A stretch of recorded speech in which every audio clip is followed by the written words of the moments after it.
Good morning, everybody. This is Mr. Silvera here with Backyard Enrichment video number 39, coming to you from my backyard here in Swansea on a Tuesday following the 3-day Memorial Day weekend.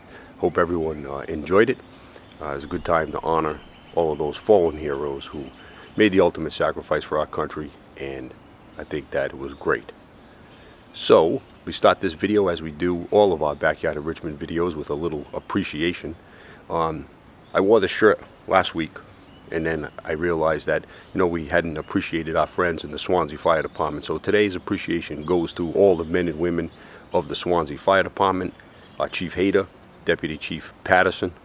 I spent nearly 20 years as a volunteer on the Swansea Fire Department, so I know what it takes, and I appreciate all of those men and women who volunteer, don't get paid, to give their time freely to make sure that those in our community are safe in the case of emergency and if any assistance is needed. So we appreciate all of you, men and women of the Swansea Fire Department. Thank you for all you do today and always for the town of Swansea. So it was a fantastic weather weekend. Saturday, a little rainy, a little bump in the road, but in between, lots of nice days. As you can see, we worked on a swimming pool. It is now up and ready to swim. All we need is for it to warm up a little bit as the temperature hovers, somewhere around 60, 65 degrees. You don't want to swim in that pool water. So we'll let it warm up a little bit. Hopefully by the end of the week, as it's going to be nice and warm this week, we'll be able to get in there. One of the things we did do this weekend was headed down to the shore for a little shellfishing. And I thought that would be a very good subject for today's sort of backyard enrichment video, actually our first backyard enrichment video field trip. Let's take a look at what that looked like. We encountered 3 interesting species in our recent trip to the shore. The first is known to most of us. It is the quahog, Mercenaria mercenaria. Quahogs inhabit mudflats along the eastern seaboard from Canada to Florida. Populations are most concentrated in estuaries between Cape Cod and New Jersey. Quahogs live in the mudflats with short siphons. The quahog filters water in and out of its shell, absorbing plankton, bacteria, and oxygen. Quahogs are extremely efficient filter feeders, and large quahogs can filter about a gallon of water per hour. Quahogs do not remain fixed for life in one spot. They move through the mud using a muscular foot.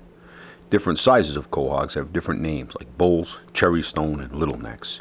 The name quahog comes from the Indian name Huacahawk, meaning horsefish. The Latin name, Mercenaria mercenaria, is derived from a word that means wages and was given to the quahog due to the Native American use of its purple inner shell, or wampum, as money and jewelry. Next is the soft-shell clam, Maya arenaria. Soft-shell clams are thin, oval-shaped bivalves that can grow up to 4 inches long. They have 2 long siphons covered in a black, thick skin. Within the shell is a soft body composed of 2 gills, a heart, a stomach, a kidney, and a large muscular foot. The gills are used for respiration and for feeding. The soft-shell clam is a suspension or filter feeder. Water is brought into the clam through an intake siphon, which extends from its shell to the surface of the mud.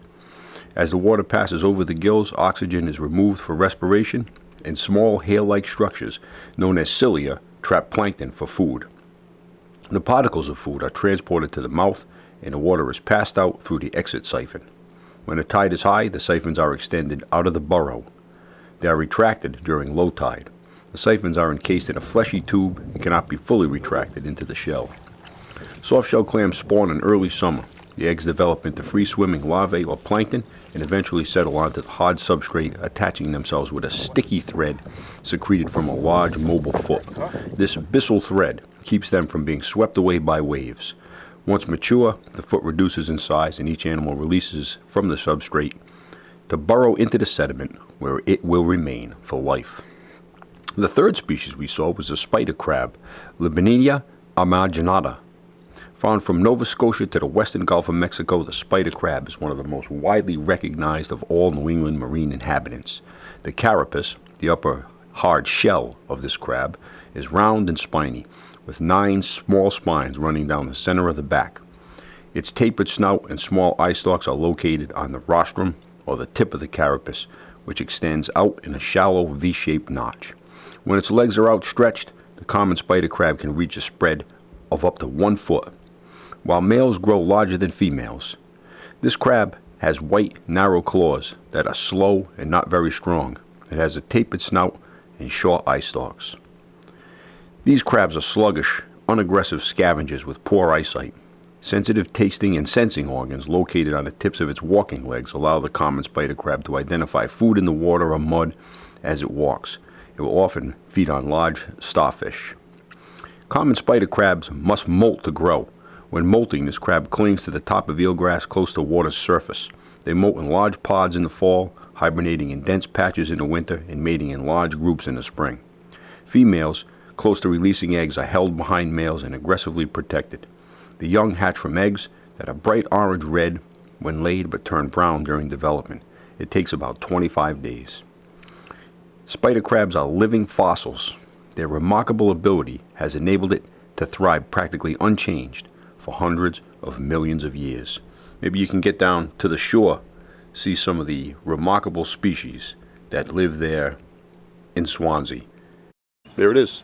That's today's Backyard Enrichment video, number 39. Hope you enjoyed it.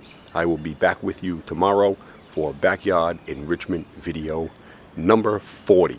Today is going to warm up all day long. By this afternoon it's going to be nice and warm. So take care of the schoolwork, help out around the house with the things you need to help out with, and then get out in the yard for some exercise and hopefully see something and learn something new every day. That's the spirit of the Backyard Enrichment video. Have a great day, everybody. Remember, we're all still in this together, and we are all cardinals. Thank you.